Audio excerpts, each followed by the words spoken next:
Hello, my name is Otaviano Canuto, and I'm a senior fellow at the Policy Center. I'm also a former executive director and vice president at the World Bank, a former executive director at the IMF, and also a former vice president at the Inter-American Development Bank. Last week was my 23rd consecutive week attending the World Bank and IMF spring meetings in Washington, D.C. I no longer take part in the official sessions, but I'm still invited to the many side conventions and debates that take place around them. Special attention this year was given to the release of the IMF's World Economic Outlook report. It received special attention this year due to the curiosity over how the institution would project the impacts of the tariff war initiated by Mr. Trump's second administration. The IMF downgraded its global growth forecast by half a percentage point to 2.8% for this year and lowered its 2026 forecast to 3%. This represents a slowdown from the 3.3% growth rate in 2024, with the fund warning of the major negative shock from rising trade barriers. The forecast factored in the tariff announcements from the US and retaliatory measures from other countries between February 1st and April 4th. That is to say, before Mr. Trump's announced a 90-day pause on most of his so-called reciprocal tariffs, while simultaneously increasing tariffs in China. The fund cut its projections for the US in terms of growth for 2025 to 1.8%, down from the previous 2.7% projection, and also to 1.7% in 2026. While this still keeps the US as the fastest growing G7 economy for this year and next, it marks a clear drop from the 2028 expansion seen in 2024. The IMF also downgraded growth projections for all other G7 countries, as well as for other major economies, including China, India, Brazil, and South Africa. In the case of China, the IMF expects it to slow down its growth. It forecasts 4% growth for both this year and next, compared to 5% in 2024. Brazil's real GDP growth forecast was lowered to 2% for both 2025 and 2026. Among G20 countries, only Turkey, Argentina, and Russia showed improved growth projections.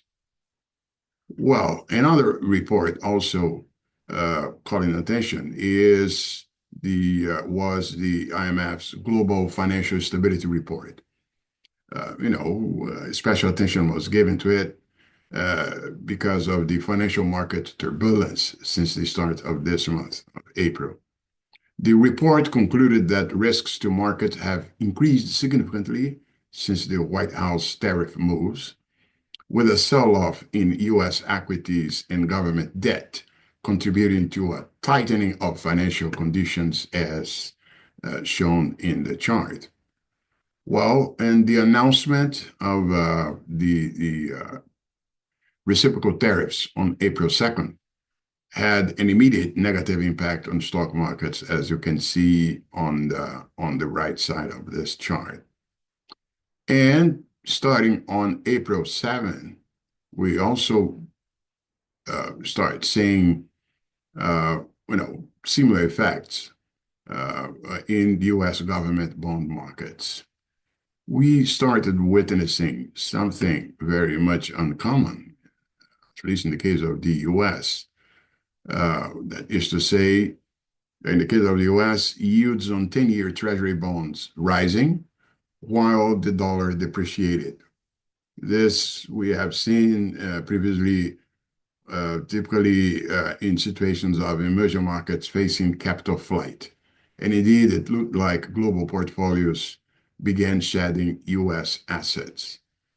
Well, those market moves reflected to a large extent a shift in perception about who has Mr. Trump's ear. Up until the announcement of the massive reciprocal tariffs on April 2nd, it was believed that Treasury Secretary Scott Bessent's view prevailed. That is to say that Mr. Trump's tariffs were mainly transactional tools for negotiation purpose. This had been the case with Mexico during Mr. Trump's first term, as well as many believed it would be the early announcements regarding Canada and Mexico during his second term. But the shock came on April 2nd, when it became apparent that the dominant logic might be pure and simple protectionism, with the rise of Mr. Howard Lutnick's Secretary of Commerce, Peter Navarro's, and Mr. Jameson Greer, the U.S. Trade Representative, as the main dominant views on Mr. Trump's trade direction. So then markets shift focus to the damaging real economy and financial impacts highlighted in the two IMF reports this week. It was no coincidence that the 90-day postponement of the reciprocal tariffs, despite the Chinese-specific increase, came during Mr. Bessent's presence at the White House. The brief market relief that followed reflected renewed hope that the transactional approach might prevail. Chaos in the bond markets was temporarily reinforced by Mr. Trump's threat to fire Federal Reserve Governor Jeremy Powell, a threat that was denied earlier this week. The escalation of tariffs and other retaliatory measures from China seem to have caught up the Trump administration by some surprise. Remarkably, it is, the U.S. intensified the tariff war with China without minimum preparation for realities such as the fact that China currently processes over 90% of critical minerals and magnets necessary for digital products. So a high-stakes game of bluff, a poker game, if you want it, seems to have been established between the U.S. and Chinese governments. Mr. Trump and Mr. Bessent speak of negotiations between the two countries, while the Chinese insist that talks can only begin once the U.S. rolls back the specific new measures targeting China. And indeed, as you can see in this chart, the daily data for container traffic from China to the U.S. seems to be already collapsing. On Tuesday, April 22nd, Secretary Scott Bessent said at a conference organized by J.P. Morgan that he hoped the two countries would eventually reach an agreement, noting that a trade war with China was unsustainable, his words. On Friday, April 25th, there were reports that China's Ministry of Commerce was reviewing sectors affected by Beijing's 125 tariffs on U.S. products. Meanwhile, although Mr. Trump claimed the Chinese President Xi Jinping had called him, Beijing denied that any negotiations to ease trade tensions between the world's two largest economies had started. I know people in China who have told me about government campaigns encouraging the population to endure the economic pain expected from the tariff war's impact on China's exports and growth. Another hot topic last week was with respect to Mr. Trump's relationship with multilateral institutions. Remember that one of Mr. Trump's first executive orders was a review of those relationships with a report due in August. Last year, a report from the influential conservative think tank, the Heritage Foundation, even proposed then that the U.S. should withdraw from the Bretton Woods institutions.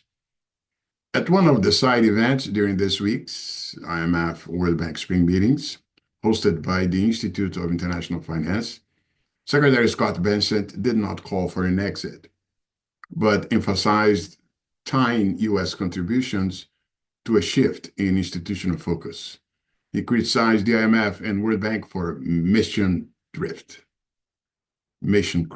in fact, demanding they steer away from extensive and unfocused agendas like climate change and gender issues. Well, going back to the IMF and World Bank's the IMF report of last week, they also outlined less pessimistic scenarios in case negotiations between the U.S. and its major trading partners lead to tariff reductions. According to Mr. Tobias Adrian, director of the IMF's Monetary and Capital Markets Department, although the negative effects of tariffs have already been somewhat priced in, equity and bond price could certainly fall further if negotiations fail. So it's either successful negotiations or further stress and downgrades. Last wish for the best after such a spring of tariff regret. Thank you. Keep tuned.